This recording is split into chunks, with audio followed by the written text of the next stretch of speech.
Hi everyone. So today's video is about the next aspect of the body fluids and circulation. So that is lymph. So lymph is also called as a tissue fluid.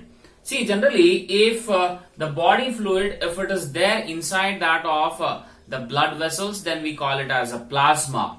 If the fluid is present in that of the cellular space, then it is called as a tissue fluid. And if the fluid is present in that of the lymph vessels, then it is called as lymph. Okay. So what actually is lymph? So lymph is a mobile connective tissue which consists of the plasma as well as the corpuscle. So here we need to specify that the plasma here is being called as lymph plasma and the corpuscles are the lymph corpuscles. So generally, as compared to that of the blood plasma, lymph plasma is quite different, where in the lymph plasma there is a presence of around the water, which is 94% of the water is being seen, and along with that there are presence of the cells which are generally the WBCs, which we generally say them as the white blood cells, which are being mainly seen in that of the lymph. And lymph basically is a colorless or a yellowish fluid which is being formed. So how actually is this lymph is being formed? So that we'll discuss here. So that is, for example, let us say that this is a lymph vessel and this is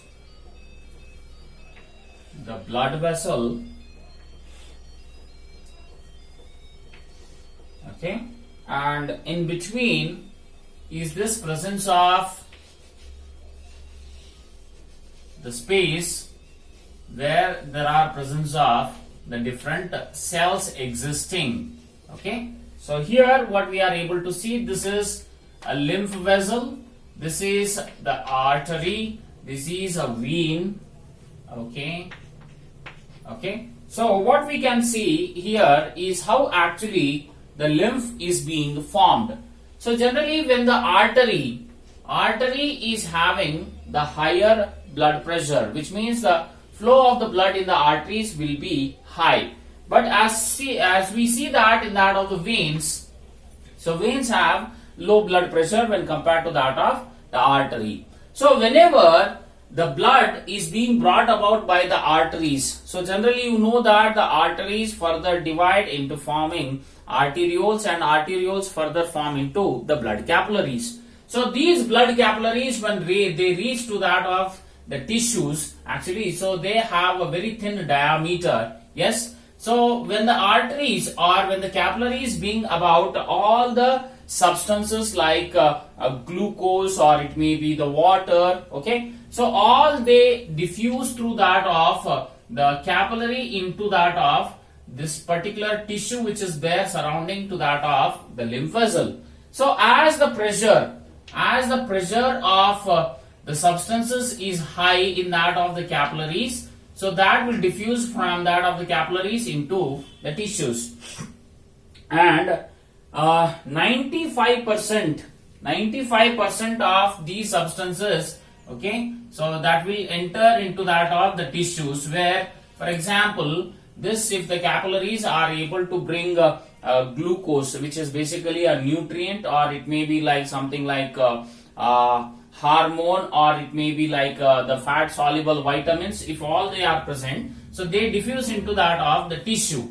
So meanwhile the tissue, if it requires the glucose, so that glucose is being absorbed by that of the cells, and 95%, as I said, it is being absorbed, and the remaining 5% of the substances like water, everything, so that remains in that of this particular cellular space. So thereby when that 5% of the fluid which retains into that of the tissue here, so that forms the tissue fluid, and all whatever the substances like it may be the fat soluble vitamins or hormones, so they enter into that of the lymphatic vessel, similar to that of the monocytes, similar to that of the WBCs also pass through that of the tissue and enters into the lymphatic vessel.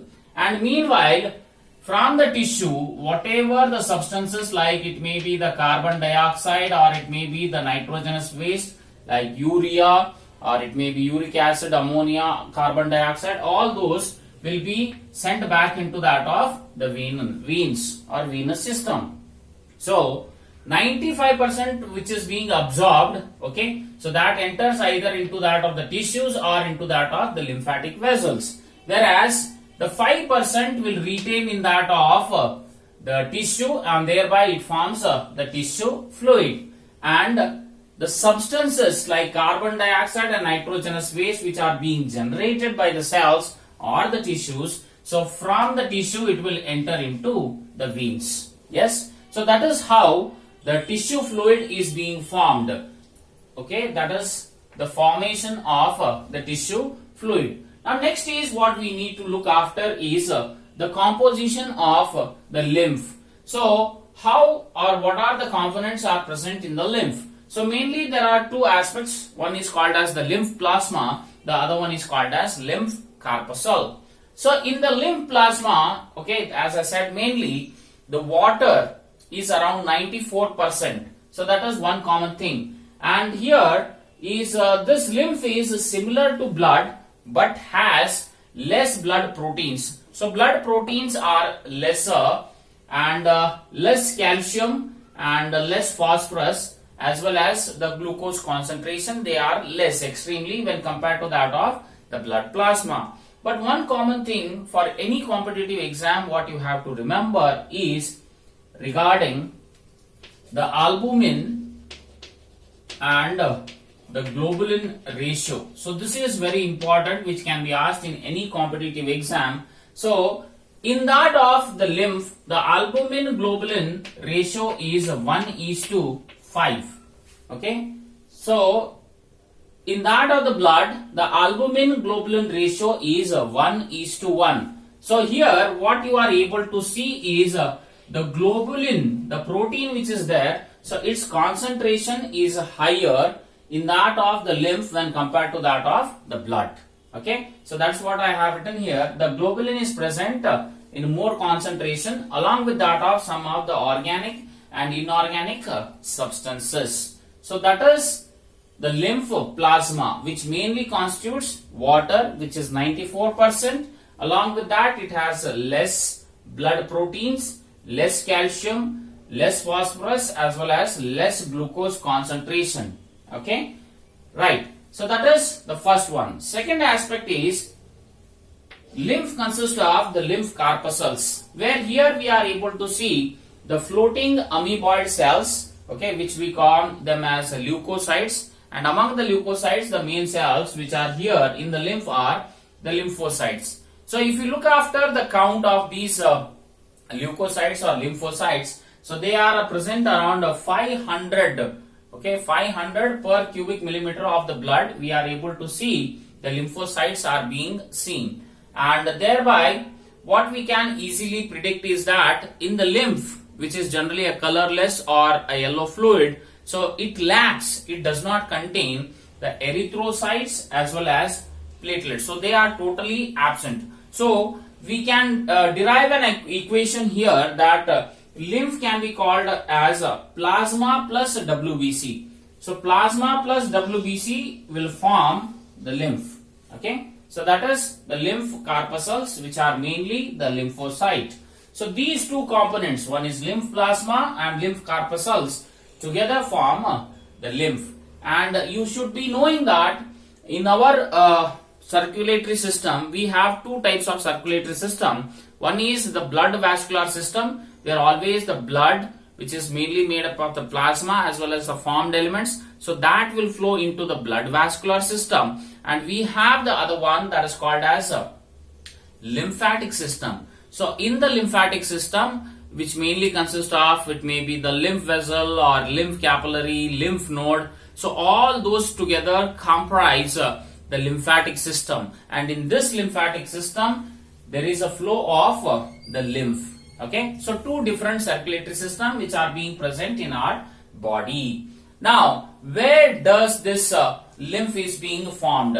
So the organs which generally secrete the lymph, so these are said to be the lymphoid organs. It is not one or two. The lymphoid organs are being seen, but whichever organs are involved in secretion of the lymph, so they are said to be the lymphoid organs. For example, we have lymph nodes, tonsils, thymus, spleen, Peyer's patches. All these are said to be the lymphoid organs which are responsible for the secretion of the lymph, right? And among them, very important point is the spleen which is there. So this spleen is said to be the largest lymphatic tissue in that of our body. So this is a very, very important point what you have to focus on for your competitive exam. Next is, what actually are the functions of the lymph? Why the lymph is being necessary for that of the human beings? So first function is, the lymph acts as a middleman. So it acts as a middleman which helps in the transportation of the oxygen, nutrients, hormones to that of the tissues, and meanwhile it receives the carbon dioxide and nitrogenous waste, that is into that of the venous system. That's what I explained. That is how actually the lymph is being formed. So lymph is being formed in that of this particular tissue, right? So whenever these arteries or capillaries brings the oxygen, nutrients, so they diffuse into that of the tissue, and from here they will be there present in that of the tissue. Okay, and here the nitrogenous waste which are being produced, so they diffuse first into that of the tissue, and from there it will diffuse into the venous system. So thereby you can see here between the lymph vessel and the blood vascular system there is presence of this tissue, okay, where this tissue mainly consists of the lymph. Yes, so the nutrients are being entering into the lymph, and from there it is being sent to the tissues, and from the tissues the carbon dioxide and all the nitrogenous waste from the tissue they will enter into the lymph, and from the lymph they will enter into the venous system. So thereby here the lymph acts as a middle man. So that is the first function of the lymph. Second one is, the body cells are always kept moist in condition. As I said, these tissues which are there, which are being surrounded by the lymph, so there the cells are always kept moist in condition. If the cells get desiccated, then probably there is the death of the cell. So here this lymph acts as an extracellular fluid which is being present surrounding the cells. Lymph nodes produce lymphocytes. So generally here these lymph nodes are just like barriers which prevent the entry of the foreign substances or the pathogens, and it mainly consists of the cells which are the lymphocytes, where these lymphocytes generally along with that of they have a defensive mechanism, so they prevent the invading pathogens or microorganisms. So that is the fourth point. It destroys the invading microorganisms as well as the foreign particles in that of the lymph node. Next is, the lymph absorbs and transports fats and fat soluble vitamins from the intestine. So this is one peculiar point which is associated between the digestive system with that of the lymphatic system. So here lymph is able to absorb fats as well as fat soluble vitamins. So while learning the digestive system or especially intestine, we are able to notice that in the intestine, okay, in the intestinal villi, there are presence of large lymphatic vessels which are present. So they are called as lacteals, okay, and these lacteals are being involved in that of the absorption of the fats, Yes, by that of the process which is there, where the micelles are being broken down into chylomicrons, so that vice versa happens, and that fats which are being broken down into simple forms, so they enter into the lacteals. From the lacteals they are being sent into the vein, and that vein will bring the fat and fat soluble vitamins to that of the liver. So that is the fats and fat soluble vitamins from the intestine, so they are being carried to that of the liver through that of the lymphatic system. Yes, so that lymphatic system mainly consists of the lymph.